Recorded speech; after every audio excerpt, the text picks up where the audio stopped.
Welcome, everyone. Thanks for joining. We'd like to officially welcome you to the Publishing in High Quality Journals webinar today. We are in company of our two speakers, Mike Tipton, Editor-in-Chief of the Experimental Physiology Journal, and Lauro Vianna, Assistant Professor at the University of Brasília. And so as they walk us through today's guide for early career researchers, please feel free to submit any questions in the Ask a Question box on your screen, and we will make sure to answer those in our Q&A section. So with that, I'll hand it over and enjoy, everyone. Well, thank you very much for that introduction. And hola, hello everybody. I'm Mike Tipton, and I'm going to take you through the first part of this presentation, which is really aimed at helping you to publish in high-quality journals as part of your scientific career. The areas that we're going to have a look at are shown on this slide. They are going to go through the definition of a high-quality journal, how to set about planning a study, preparing your work for publication, and then we'll concentrate a little bit on the peer review process, and then we'll hear from Lauro on the advantages of publishing in a journal such as Experimental Physiology.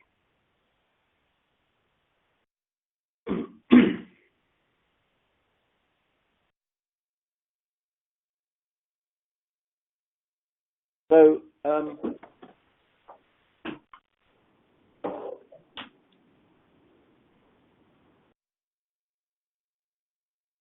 we're going to now have a look at the definition of a high-quality journal. And we'll cover several areas. One is that a high-quality journal is one that is not predatory. There has been an increase in recent years in the number of predatory journals that are not really proper scientific journals, and you just need to be a bit aware about those. We'll then have a look at the kind of journal that will provide you with a decent service, how to determine whether a journal is well respected, and also how to write papers not only for the purely scientific arena and audience, but also for particularly end users of applied work. So let's get straight on and have a look at the predatory open access publishing. Those of us who publish a lot probably every week get an invitation to publish in a journal that sounds quite legitimate, sounds quite realistic, but in fact represents a business model. It's a way of getting people to pay for open access publishing, and indeed your paper will end up being published open access, but you'll get absolutely no support in terms of peer review, in terms of ways of improving your journal. So you will find it's an exploitative open access publishing business model, and it's certainly one to be avoided. They tend to be very flattering, saying how wonderful your work is and how they would like you to publish in their journal. Often they have unrealistic expectations in terms of their board members, how quickly they'll respond to you. And the other thing they may do is they may hold on to your manuscript and almost treat it as a hostage until you've paid for the publishing. So be very aware of these too good to be true offers for getting published in these journals. Here is just one example of sort of the devious nature of some of these journals. This is from a colleague and friend of mine, and it's an invitation of much like the ones I've talked about. In a sincere greetings, I've learned of your wonderful research, but the Journal of Sports Science is not the Journal of Sports Sciences. And just one letter changed there to try and hide under the umbrella of a perfectly reputable journal. So beware that sometimes these are very, very easily misleading, journal approaches. So is there any way you can find a list of these particular predatory journals? Well, there used to be Bell's list of predatory journals and publishers, and that's no longer kept up to date. But since it closed, similar lists have been started by others, including the ones that you can see on this slide. And there are anonymous groups to try and stop these predatory journals. So the first thing you should do is treat any invitation to submit to a journal that you haven't heard of or sounds a bit like one you have heard of, but is probably not the actual reputable journal. You don't often get invitations from high-quality journals to submit papers as early career researchers.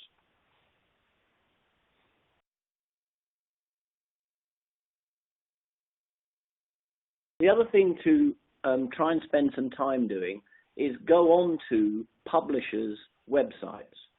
Good journals, high-quality journals, have high-quality publishers.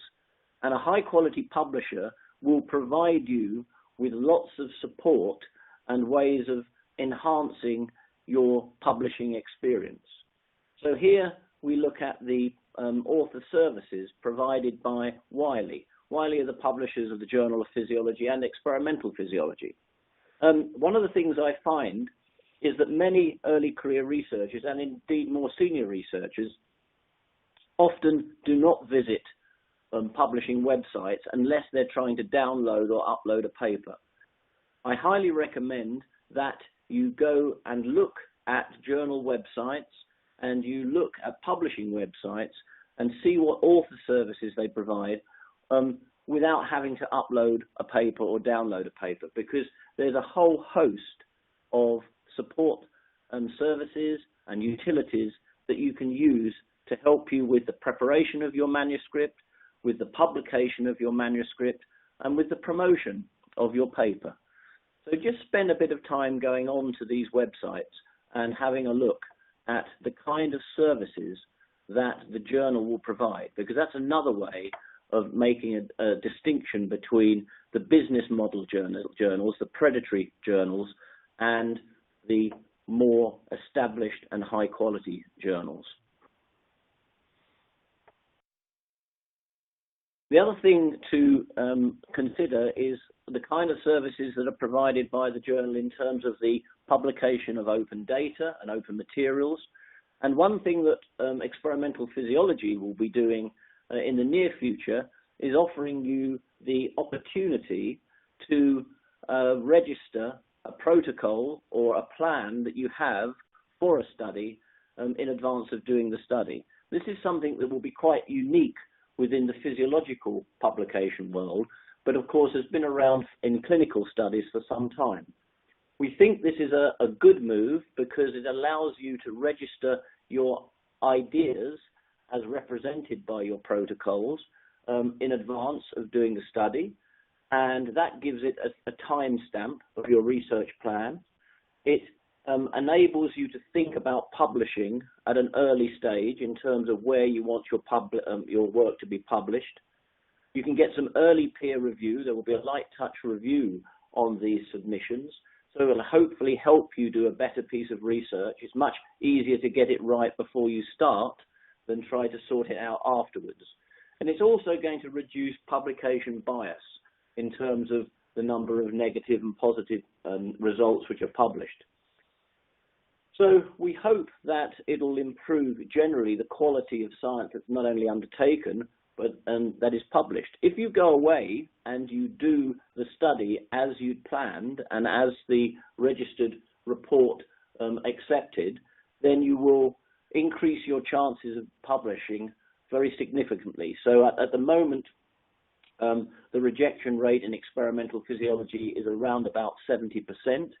The rejection rate we expect of somebody or some protocol that has been pre-registered and followed closely to be about 10%. So hopefully this will be a service that will help you as early career researchers do a better study, write a better paper, and have a greater success rate in terms of your publication. So as we just move on a little bit more, there are other ways, of course, of establishing whether or not a journal has a good reputation, you can go and look at various websites where you can look at the journal citation reports, which will tell you all kinds of information about the journal in question. There are some links on this slide that you can see, and there's some data on this slide for experimental physiology. So spend a little bit of time researching the journal that you're thinking of using. Much has been made about impact factors, and there's something of a competition between journals in terms of impact factors. But it's important to remember that this is just giving you some vague idea of the journal in question. So the impact factor is a measure of the frequency with which an average article in a journal has been cited. There are many problems with impact factors. They were originally a tool for librarians to identify journals to buy, and that impact factor can be manipulated by unscrupulous editors. I can absolutely guarantee that at Experimental Physiology in any journal of the Physiological Society, we don't play around with how we publish work in order to artificially raise impact factors. But, you know, you should give impact factors some consideration, but remember that they are just one factor that you can look at. The next slide shows you some other indices of a journal. The impact factor is not the only metric. There are immediacy indices, cited half-lives, and other indices of a journal's performance and function. All of these should not be used to make a decision. They should be used just to guide you in terms of the understanding of the quality of a journal as opposed to one that is predatory. Obviously, in recent years, there has been a significant increase in the amount of open access publishing that is being undertaken. And this generally is a good thing. And both the Journal of Physiology and Experimental Physiology release their papers as open access in the fullness of time. And you can get open access options. So we keep a close eye on this particular area going forward, but it is a growing movement towards publishing in open access journals. The extent to which that's good for readers and for those who are producing papers is still a matter of some debate.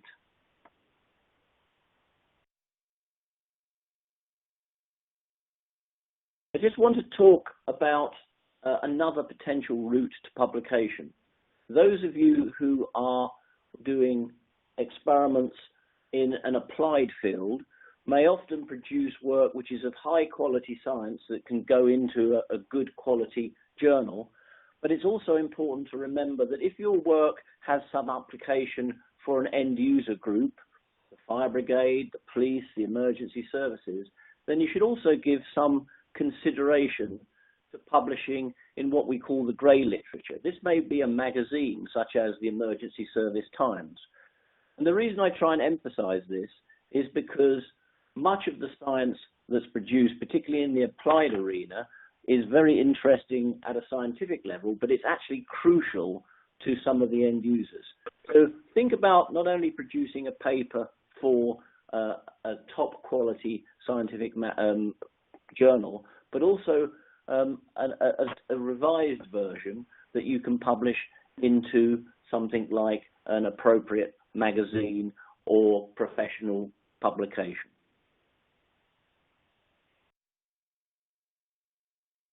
Okay, Mike, let me briefly say something in Portuguese for them, okay? Please. Bom dia, pessoal. Sou o professor Lauro Vianna, da Universidade de Brasília. Vou apenas resumir e colocar alguns pontos importantes que o professor Mike Tipton colocou aqui para nós. Então, o primeiro é caracterizar o que é um bom periódico e saber identificar, ao mesmo tempo, quais são os periódicos, as revistas predatórias, né? Que, na verdade, é um modelo de negócios e capaz, inclusive, de enganar as pessoas quando se utilizam de nomes muito parecidos de jornais, de revistas bem consagradas, bem estabelecidas na literatura, como foi o exemplo colocado pelo professor Mike Tipton, do Journal of Sport Sciences. É importante também, no processo de reconhecimento do que é um bom jornal, realizar uma visita ao website da revista, onde lá possui uma série de conteúdos e serviços de qualidade para assessorar os autores, os pesquisadores a terem uma melhor experiência no processo de publicação com aquela devida revista, e é o que acontece com o Experimental Physiology. Uma forma de você aumentar a potencial chance de ter aceito o seu artigo, primeiro, fazer ciência de qualidade. E um outro ponto importante é registrar, no sentido de deixar a sua pesquisa o mais transparente possível. E o professor Mike colocou ali no slide uma série de alternativas de você registrar a sua pesquisa. Isso melhora muito ou reduz muito a chance de ter o seu artigo rejeitado, em torno de 10%. Em termos de reputação, o fator de impacto, que é a métrica talvez mais conhecida no mundo, é uma métrica que a gente deve considerar, mas não deve dar 100% do peso a ela, até porque é uma métrica que pode ser facilmente manipulada por editores não muito adequados. Eles fazem manipulação desse indicador, o que mascara, de fato, o impacto daquele periódico. That's it, Mike. Thank you. Thank you, Lauro. So now we'll move on to having a look at planning a study with publication in mind. As I said, I don't think it can be too soon when you start to think about where you want to publish your work. One of the reasons why we want to go to registered reports is to get people to think about where they may publish their work and before they do the experiment. We shouldn't be getting to a situation where people finish an experiment and then say, okay, that's done, where can I publish? We want you to think about these things earlier. So to have an idea of the journal that you want to go for early, and understand what journals are potentially out there for you in terms of the area that you're working in. And remember that if you have any doubt about what and where to publish, then please feel free to contact the editor-in-chief. The editors-in-chief will be more than willing to come back with some recommendations for you.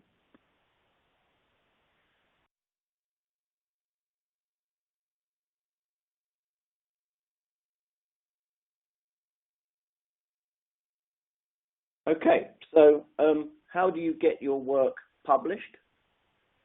The idea to get your work published is to do a good study. And so we have to give some idea what we mean by that. So plan your study, as I said, with publication in mind. When you're formulating your hypotheses, when designing your experiment, think about what methods might actually just increase the quality of the work you do to make it accessible to a higher quality journal. This may well mean asking a slightly different question, or it may involve the addition of other measures that will give you more of an insight into, for example, the mechanistic responses associated or underpinning your work. And it's not that difficult to find out what journals are interested in publishing. Again, it just involves taking a visit to a journal website, and there you'll find general guidelines for manuscript submission, and that will include the scope and subject areas. On this slide, you can see the scope and subject areas for experimental physiology, and it's easy to see that we publish research papers that report novel insights into homeostatic and adaptive responses and health and pathophysiological mechanisms in disease. So you'll know very early on what sort of journal is likely to accept your work. So go at an early stage whilst planning your experiment and look at those aspects. On this slide, we've got the major components of undertaking a research project. And of course, a good question should be founded in existing theory and knowledge and be framed in a hypothesis. And then each of those components, the research components, the research importance question, the literature review, the theory, all of those components then have to be undertaken. Obviously, you can get a feel for where your work might be published by the kind of work that you review in your review of literature. You can see where that's published, which journals are accepting the kind of work which you're doing. This is probably one of the most important slides I'm going to show you. This is an analysis we did a couple of years ago of the reasons why papers that have been submitted to us were rejected. So if you have a look at the reasons for rejection, they range from poor background to the study, methodological problems, statistical problems, there's ethical issues, there are things to do with the fact that the paper talks about just descriptive results without any underpinning mechanistic understanding, or the submission does not fall within the scope of the journal, or statistically it's low power. The reason we did this review was to help early career researchers understand why papers were getting rejected, and therefore if you avoid all of these criticisms, you increase your chance of having a successful submission. So this presentation is being recorded.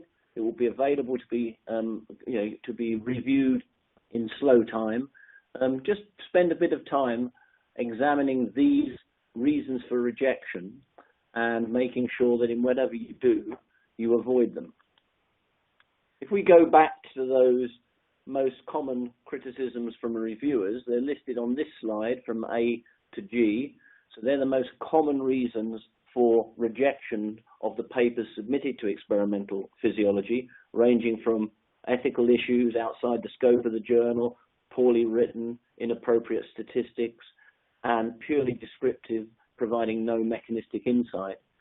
If we now apply those to our stages of the research process, you can see that every single one of those criticisms can be avoided by appropriate establishment of hypotheses, theory, your research question, your research design, and the way you do your experiment and how you write it up. So again, it re-emphasizes the point that you should consider publication, avoid the pitfalls of publication at a really early stage in the scientific process of working up an experiment.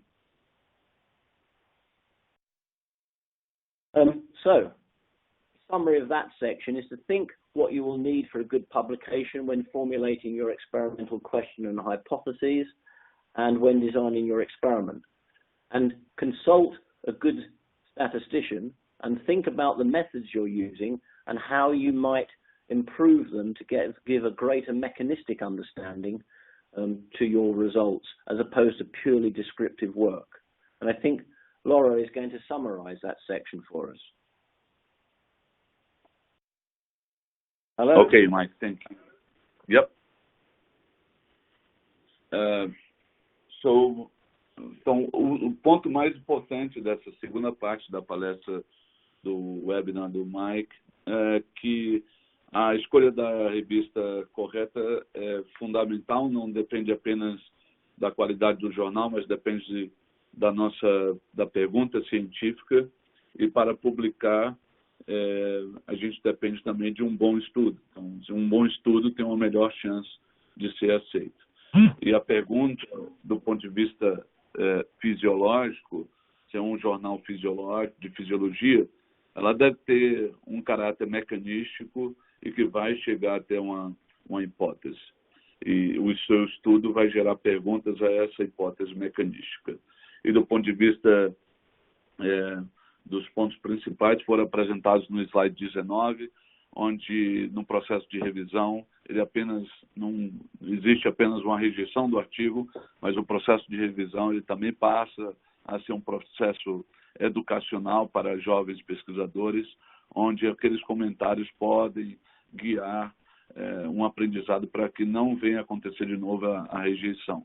E aí foram colocados os mais comuns aqui, que o artigo não está em conformidade com a política ética da revista, defeito no design, estatística inadequada, mal redigido, fora do escopo da revista, principalmente quando é uma revista de fisiologia, requer uma hipótese mecanística e o artigo não oferece essa hipótese mecanística e naturalmente vai provocar a rejeição desse trabalho. Thank you, Mike. Thank you very much, Lauro. So now we're going to go on and have a little look at the area of preparing your work for publication. So you've had your paper in mind, you've had your journal in mind, you've done your experiment, and we're now going to have a look at the process that you go through to submit your publication and some tips for how to increase your chances of getting your paper accepted. So here is the overall scheme of what happens. Some of you will be already aware of this, having submitted. You complete your research, you prepare your manuscript, you submit it, and it will then get assigned by the senior editor for review. It may get triaged at that point, and you'll get a decision, having either immediately on receipt of the paper or after a review. There may well be a rejection, or it may be a request for revision. If you get immediately accepted on the first response from the journal, then you should congratulate yourself. That doesn't happen very often. Normally, what will happen is there'll be a revision that will require you to resubmit and have your paper re-reviewed and hopefully move along to acceptance, although you can still be rejected at that stage. So that's the overarching process that we go through in order to try and ensure that the papers that are published in high quality journals are telling the truth, are of high quality, and are able to be substantiated. So there tends to be probably one area which produces the most debate and controversy when it comes to the publication of papers is the area of authorship. And it's a very good idea, if you can, to decide on those who are going to be regarded as authors and those who are just going to be acknowledged at a very early stage, preferably before starting the project. And authors should include only those who have made a substantive intellectual contribution to the project and are prepared to stand up in a public arena and defend the conclusions and findings and interpretation of the work that's undertaken. There are criteria for authorship which have been published by editorial committees, and here is an example of them. So the criteria for authorship is to generate at least part of the intellectual content of the work from the conception or design of the work, data analysis, interpretation, to be involved in drafting, critically reviewing and revising the intellectual content, approving the final version of the submitted work, and agreeing, as I say, to be accountable for all aspects of the work. And the important thing is to qualify for co-authorship, then somebody should have made a contribution in each of those areas. If they haven't, then you may consider them for an acknowledgement. What are the essential elements of a manuscript? Well, you know that the work has to be based on an idea, and you have to establish the originality of that idea. And so you know that the work that's being undertaken is based on a degree of knowledge.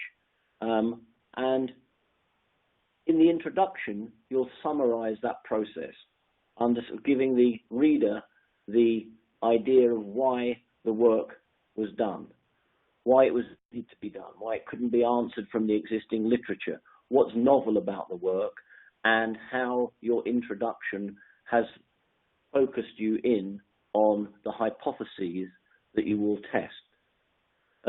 It's important to realize that a paper isn't just a compendium of 2, 3, or 4 sections, an introduction, a methods, a results, a discussion. Each one of those sections is critically dependent on the other.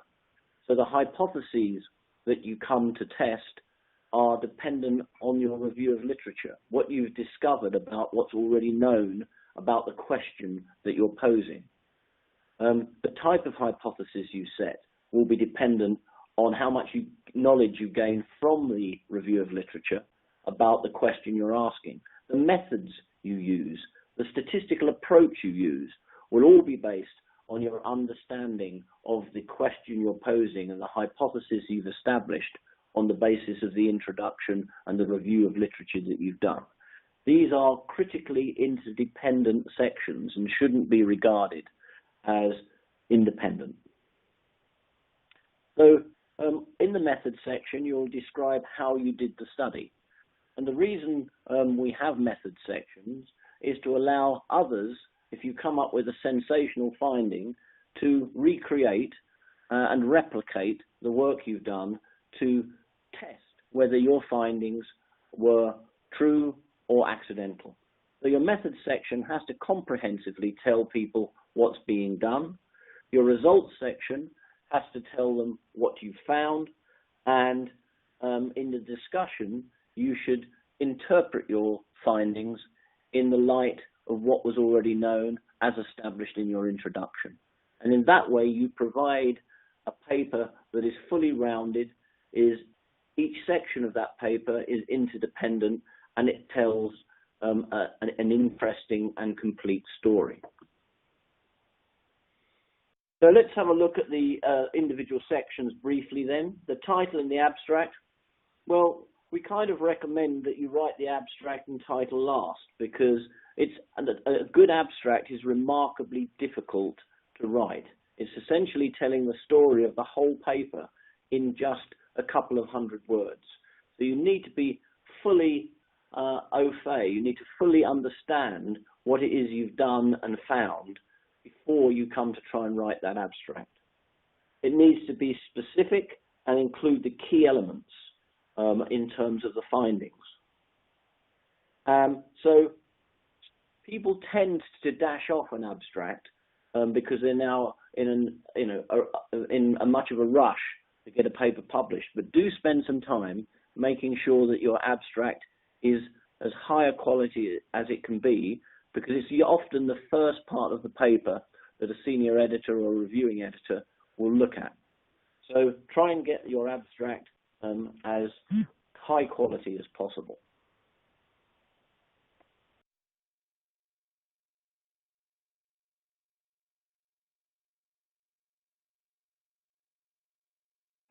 Okay, in terms of the introduction, so we're going to look a little bit more specifically now at each of these sections. As I say, you can go back through this presentation in your own time and in slow time, but the main purposes of the introduction are to get the reader interested in the topic, prepare them to understand the paper, get them to understand what is being asked, why it's being asked, and why and where did the question come from, and the reason or the justification for the question you're asking, the hypothesis you're testing, and the experiment that you're planning to do. That all, as I've said, is contained within the introduction, which is a scene-setting introduction for everything that follows. The methods you should write that in the past tense as something you've done. It should be in the proper format for the journal. Experimental Physiology will accept initial papers that are not strictly to the overall format of the journal on initial submission. That makes it a lot easier for early career researchers in particular to submit. The describing the study, as I've said, should be done comprehensively, and so somebody could reproduce the study. And that means including enough detail so that others could repeat the work. And it's okay to reference previous methods if they are available in the literature, but describe any new methods in detail. And obviously, you need to, in this area, make sure that all of the ethical requirements for whether it be animal or human-based studies are observed and reported. So, with the results, you do not need to put your results in a chronological order. You need to put them in an order that tells the best story, the clearest story. You've established your hypotheses. Now you've done focused tests through your methodology to test those hypotheses, and now is the time to report the results. And report only those results that are relevant to your hypotheses. What we often see is people measure, because it's quite easy to measure lots of things in great detail these days, they feel like they have to put everything into the results section that they have tested. Maybe you don't need to do that. Really what you should be putting into your results section are the measures, the findings that specifically relate to your hypotheses as established through your introduction. And at this stage, you're just trying to provide the results. Don't try and interpret them in great detail. And so avoid any lengthy analysis and comparisons or interpretation at this stage, but just make sure you give people enough information for them to understand why you're showing them the results you're showing them and how they relate to the hypotheses in question. Tell a story. There's been an increasing move in recent years to avoid hiding data by immediately combining it into some form of average, mean, median, etc. So try to display as far as is possible, and this is often dependent on the number of subjects or the number of animals you've tested in your work, but try as far as you possibly can to display the data in their raw form, because as soon as you move away from that, you're essentially hiding those data. So a data plot is a good place to start, but there are other forms of data, bar plots, means, standard deviations, which already are beginning to hide data. Particularly when you've got small sample sizes, it should be easy to demonstrate and provide and illustrate all of the basic data. And that goes for a whole range of different ways of demonstrating data.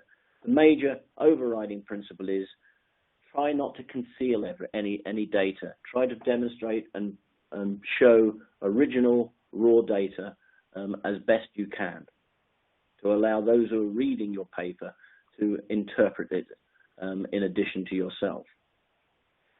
And then we go finally on to the discussion. So the discussion, state the answer to your question, relate it back to your hypothesis, put it in the context of the work of others, explain your answer, talk about the implications and impact of your work, discuss your most important findings first, and write this in the present tense. If you can also make sure that you try to avoid unnecessary duplication of your results, because that's just going to produce an unnecessarily long paper. Discuss your most significant results first. Avoid undue speculation or stepping too far away from your data in terms of your conclusions. And try, and as I say, cement your findings in the existing literature, how it adds to that literature, how it contrasts with that literature. So finally, in this section, we talk about the tips for success. Read the instructions for a journal. Try to avoid carelessness in terms of spelling, grammar, and formatting mistakes, because it gives the impression to the senior editor who is looking at your paper first of a lack of care and attention. And if you haven't shown care and attention in the writing of your paper, it may well be that you haven't shown care and attention in the conduct of your research. Make sure your references are appropriate and accurate, and think about who on the editorial board and the reviewing editors of the journal that you're submitting to might be reviewing your paper. Perhaps they've written something that's relevant to what you're doing. Certainly once you get through the first revision, you need to make sure your formatting is absolutely spot on, and just make sure that you have an idea of the online version you want the reviewers to see and confirm receipt of. So I think I'm going to ask Lauro just to summarize the most important parts of that particular section. Ok, Mike, thank you. Então, pessoal, o professor Mike Tipton, ele entrou agora na parte da estrutura, do manuscrito, do artigo. Então, não é só importante ter uma pergunta, uma hipótese mecanística, e também realizar um bom estudo. É importante fazer a comunicação dos seus achados de uma forma muito cautelosa, de uma forma de muito cuidado. Então, foi apresentado o fluxo da publicação, e normalmente a via de regra é que vem algum comentário, pode ser por rejeição ou por solicitação de atendimento aos comentários dos revisores. Se o seu artigo for aceito de imediato, você tem que celebrar, porque é algo extremamente raro de acontecer. Foi destacado também os critérios de autoria, algo que é extremamente importante a gente respeitar, e a gente sugere 4 critérios para a autoria, que é criar ao menos parte do conteúdo intelectual, esboçar, analisar criticamente a revista, o conteúdo intelectual daquele material. A pessoa tem que aprovar a versão final a ser enviada e aceita ser responsável por todos os aspectos do trabalho. Então, são 4 critérios que precisam ser cumpridos. E aí, do ponto de vista do artigo, nós temos a estrutura conhecida como INRAD, que é de introdução, métodos, resultados de discussão. E na introdução, a gente tem que contar o que é conhecido, o que é desconhecido e por que foi realizado o trabalho. No método, como você realizou o estudo. Nos resultados, o que você descobriu. E na discussão, o que significa esses resultados no contexto do corpo de conhecimento existente. E aí, dentro desse aspecto, eu queria destacar a importância de se fazer um excelente título e abstract, porque essas são as partes que serão mais lidas do seu trabalho, especialmente pelo editor sênior ou reviewing editor do Experimental Physiology. E também queria destacar a importância de transparência nos dados. A Sociedade de Fisiologia do Reino Unido tem adotado a política nos seus periódicos de solicitar aos autores a apresentar os dados na forma de pontos individuais, o raw data. Isso, em adição à sua interpretação, isso favorece aos leitores para que eles tenham suas próprias interpretações. Isso é fundamental no sentido de transparência, isso é bom para a ciência, é bom para os pesquisadores e bom para as revistas também. Evite descuidos, tenha muito cuidado com a redação, a gramática, a ortografia, porque isso pode ser interpretado de uma forma não muito boa pelos editores. Thank you, Mike. Thank you very much, Lauro. Well, in the last couple of minutes from me, I'm just going to quickly revise the process that EP uses when you submit a paper to us. So, as I've mentioned, you will get high quality reviews, which is one of the characteristics of a high quality journal. At least 2, often 3 experts in the field will review your work. That will be external reviewers and reviewing editors under the guidance of a senior editor who will initially look at your work and decide whether it should go out for review. The responses, as I've said, are acceptance, provisional acceptance with minor or major amendments required, or rejection.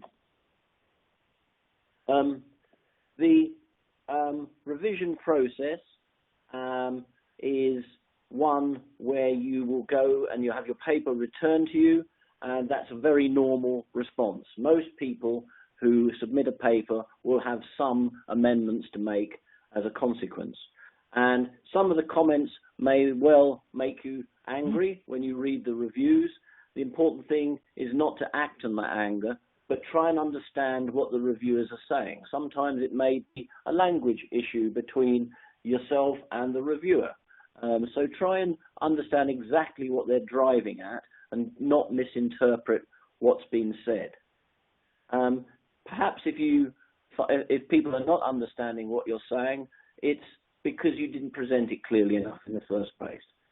If you're looking for clues in terms of what you should change, then obviously you'll get a detailed response from the journal and from the reviewers, but you can also see the most important points that you need to change highlighted in the paper or the letter from the senior editor.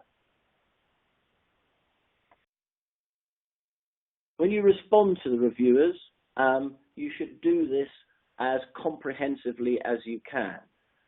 Indeed, you should copy the comments made by the reviewers and point by point just respond either by arguing that you don't agree with the change, but more normally you'll make a change to your manuscript in order to address the issue raised. As I say, we have high quality reviewers, so they tend to get things right. But if you find something that you absolutely don't agree with, that somebody has misinterpreted what you said, then you must put your argument forward calmly and rationally. Make sure you thank the people involved in providing you with this review, because they don't get paid. This is done as part of a charitable input into the scientific process. And in time, I'm sure you will all, as early career researchers, play your part in that process. So, in terms of summary of best practice, in terms of everything we've talked about thus far, do a study with a paper in mind and with a journal in mind. Make sure you get your authorship sorted out early on. In your paper, be focused, be comprehensive, and tell a story. Use each section of the paper to build up that story, and understand that those sections are critically dependent on each other and are interrelated. And choose the right journal. Make sure you research the journal, the journal's website, the publisher's website, to see if it's the right journal and the kind of support you're going to get when you go and start through this review process. Look for input from your senior colleagues and keep an eye on who the reviewers might be. I'm now going to hand over to Lauro, who's going to talk to you a little bit more about publishing in EP. Over to you, Lauro. Thank you, Mike. Thank you, Mike. Então, pessoal, eu vou, a partir de agora, nos próximos slides, eu vou falar português com vocês e espero convencer vocês de que o Experimental Physiology é um excelente periódico para estar na sua lista, no topo da sua lista, para uma potencial publicação, potencial tentativa para publicar o seu melhor trabalho. Então, algumas vantagens de se publicar no Experimental Physiology é que ele tem uma taxa de aceitação de 29,3%.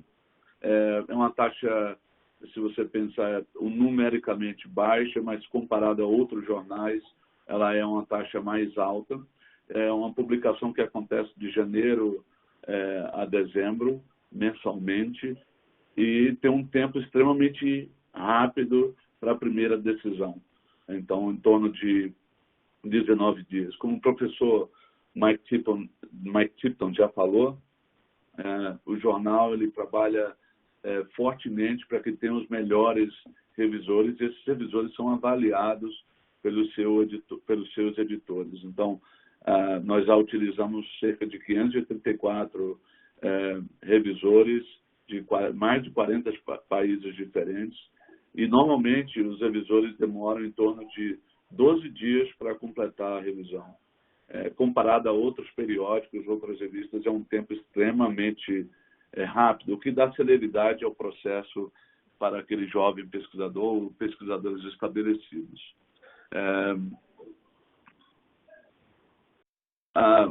Outras vantagens estão relacionadas ao conselho editorial da Experimental Physiology, que é formado por especialistas líderes nas suas diversas áreas da fisiologia, o que garante um processo extremamente minucioso e específico para aquele trabalho. Então, aqui a gente demonstra nesse slide do lado esquerdo as diversas áreas categorizadas aqui pelo Experimental Physiology. A gente tem neurociência, controle cardiovascular, e ao lado o respectivo editor sênior responsável pelaquela área. Uma outra vantagem, pelo menos aí eu estou falando mais também como usuário, não só como reviewing editor, é que quando a gente submete um artigo, vários autores gostam de acompanhar o processo, onde é que está o seu artigo, o que é que está acontecendo com ele agora, depois que você aperta o botão da submissão. Então, aqui, nesse canto esquerdo inferior, a gente faz uma lupa dele aqui. Então, a gente consegue, pela data aqui, a gente consegue ver o que está acontecendo desde o dia da submissão dele, onde tem um editor escolhido, onde ele começa com a revisão inicial, ele inicia o contato com os revisores, enfim, até o final da revisão recebida e potencialmente o aceite depois. Então, é possível no sistema da nossa sociedade, Sociedade de Fisiologia do Reino Unido, a gente consegue acompanhar depois da submissão, de apertar o botão, onde é que está, o que está acontecendo com o nosso artigo. O nosso conteúdo ele tem uma divulgação muito forte, extensiva, por meio de redes sociais, comunicados de imprensa, pontos de vista. De repente, o seu artigo tem um destaque melhor, o editor solicita um dos revisores para escrever um ponto de vista em relação ao seu artigo.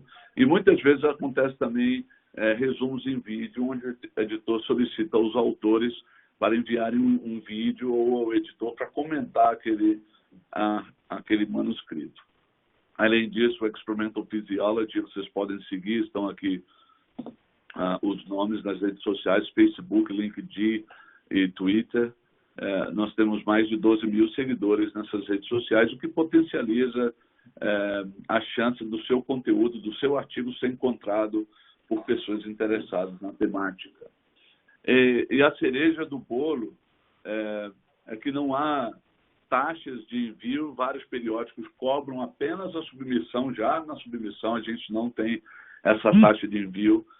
Também não há cobrança por páginas, não há limite, não há restrições no tamanho do artigo e mais de 5.600 citações em 2018, né? Eu estou mais do que feliz de receber qualquer pergunta de vocês e eu agradeço a participação de vocês aqui conosco hoje. Muito obrigado. Thank you, Mike. Thank you, Lauro. Well, I think there's the contacts that you need if you want to have any further questions or, about publishing in experimental physiology. And I think we now have some time for questions, 5 or 6 minutes for questions, if anybody has any. Excellent. Thank you, Mike and Lauro. Yes, we've actually received a question, and that was, is it required to have a PhD in order to submit a paper? No, it's perfectly reasonable to submit a paper. You're not judged on the qualifications. You're judged on the quality of the work you submit. And that applies to everyone, including me. I have a PhD, but I often get rejected when I submit papers. So no, you don't need a PhD. You just need good research.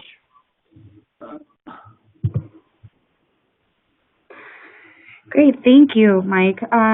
We've just received another question, and we do have a few minutes left. So if the audience has any other questions, we'll stick around, and you're free to send those through right now. But moving on to the next one, over the next 10 years, which areas of physiology do you think are most prominent for study? Well, I know the questioner, so hello. I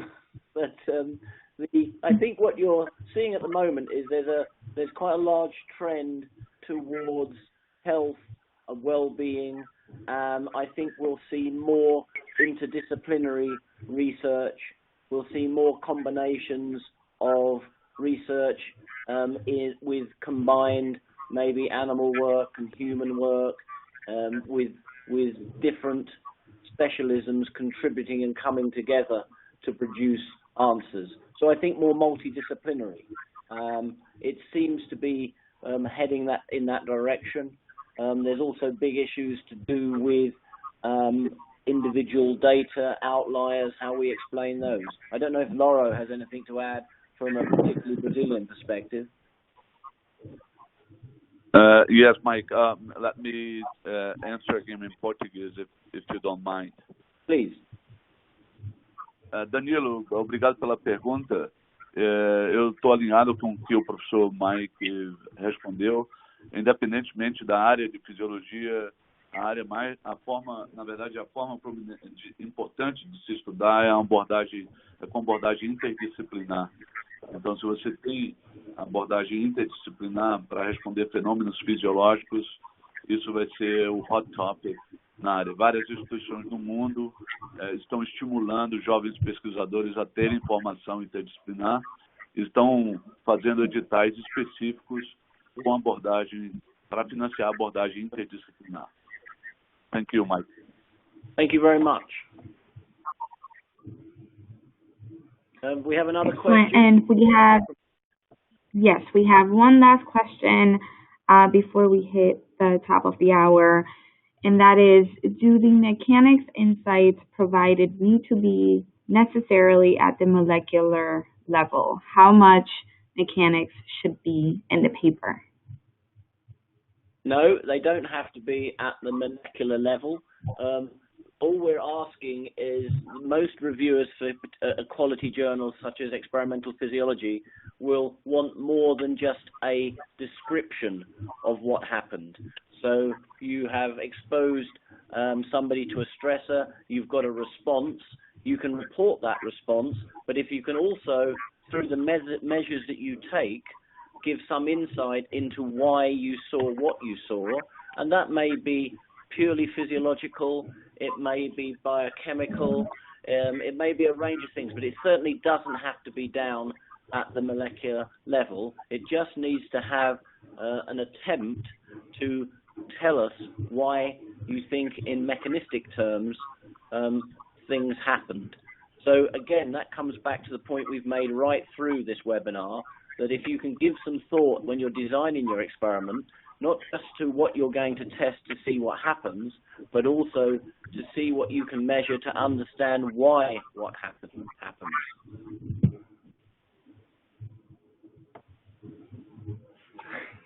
Great. So we've just received one last question. We'll address it and then hit the top of the hour. How is it determined the author's order before the project starts? Well, generally, the way we do it is that we would have the senior author would be the last author on a paper, and the first author would be the person who has done most of the work and has been involved in collecting the data, that's often the PhD student or the early career researcher.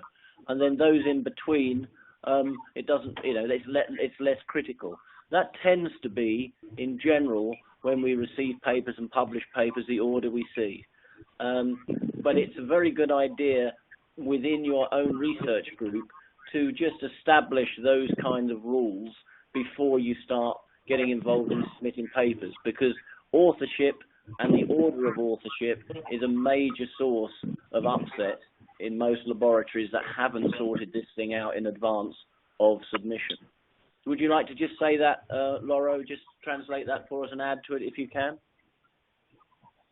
Yeah, I can, but I think the person is not from Brazil. I think it's from a Spanish language country. Okay. But well, I agree with you. I mean, yeah, the same thing applies. I mean, generally, make sure that you've got your authorship sorted out in advance, and you normally have the most active researcher as first author and the most senior researcher as the last author. Excellent. Thank you again, Mike and Lauro. I hope for the audience, or we hope that today's webinar was beneficial and that you found value in it. And we thank you all for joining us today.